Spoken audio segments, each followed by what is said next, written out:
Okay, so you warned everybody about this person. This person was a bad seed amongst the group. And you were constantly warning everybody and letting everybody know that this person is not who they claim to be. They are not who they appear to be. They are not who you think they are. They are not this sweet little innocent little victim that has just, you know, has just been through so much stuff in their life, and this is why they're so sad and so hurt, and we need to just empathize with them and just baby them and just give them a bottle and pacifier and coddle them. No, this is a person that has been through a lot of stuff, yes, and it's very sad and unfortunate. However, that does not give that person the green light to go around hurting everybody else and bleeding on other people that did not even cut them.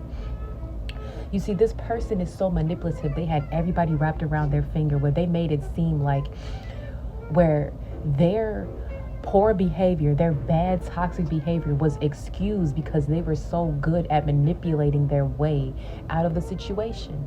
And they had such an easy way to turn that energy onto other people or deflect and spin that situation around and target somebody else and just make somebody else to be the scapegoat for their issues. And this person was successful at doing that a few times.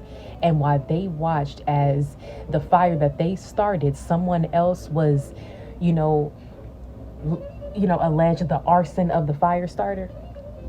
Okay, let me make that make sense. Basically, it's like this person started a fire, this toxic person started a fire, and then they blamed you. And then you were the one that was, everyone was looking at you like, why did you do this? Why did you do that? And then you're just sitting here like, this is not even my fault. I'm not even the one that started this whole thing. And the person that really truly started the fire was in the background, just quiet in the cut, not speaking, not saying a word, but just enjoying every single moment of it because they knew what they just caused. And you are the only person that knew they were the arson and not you. This person caused a lot of destruction in your life because they wanted to project all of their self-hatred onto you. This person was jealous and envious of you. That's why they went so much out of their way to try to hurt you and turn other people against you. You warned everybody about this person, but no one wanted to believe you. No one thought that this person was capable of doing such horrendous things. And it wasn't until you left the situation, you left the environment, and that person, that toxic one, didn't have you around as their scapegoat, so they started hurting everybody else. And that's when everybody realized that you were right the whole time, and that this person was truly the toxic one because they got a hold of their behavior. You warned everybody about this bad seed in the group, but nobody wanted to believe you. And you were being abused the entire time of this situation by this main abuser, and this abuser was having flying monkeys coming against you with all this smear campaign, and this person turned a lot of people against you to where you were being ganged up on, you were being targeted. It was just a lot that you had to deal with.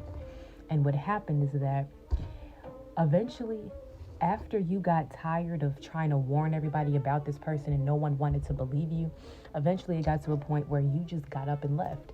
You just packed up your bags and you got up and you left because the abuse was not going to stop. As long as you were around that toxic person, they were going to continuously hurt you and break you down to make themselves feel better. They were not going to stop. And you did the right thing. You did the right thing by walking away. And even when you left, this person was still spreading lies, was still trying to make it seem like you were the bad person. When in reality, they were the one that was the bad person, and they were just mad that you walked away and left, and they didn't have a chance to hurt you anymore. They didn't have a chance to use you as their supply, or you left so abruptly without them, like them knowing that you were going to leave. So like they didn't have a chance to sabotage your exit. They wanted to sabotage everything. So when you had a peaceful exit, they wanted to come around and come back around you and make sure that they hurt you one last time because they think you don't deserve a peaceful exit. You deserve to be hurt and tortured. How dare you leave me before I'm ready to discard you? So what happened is that you had warned everybody around you about this person and told them how toxic they were. But because this person was selective on who they abused, that's why people were fooled. But it wasn't until you left the environment that is when that person started running their rampant rage onto everyone else around them because you were their main target, their main source. So if they can focus on you, they can have everybody else fooled. But when you were removed from the situation, they started attacking everybody, just so many people left and right, that everybody else was now affected by their behavior.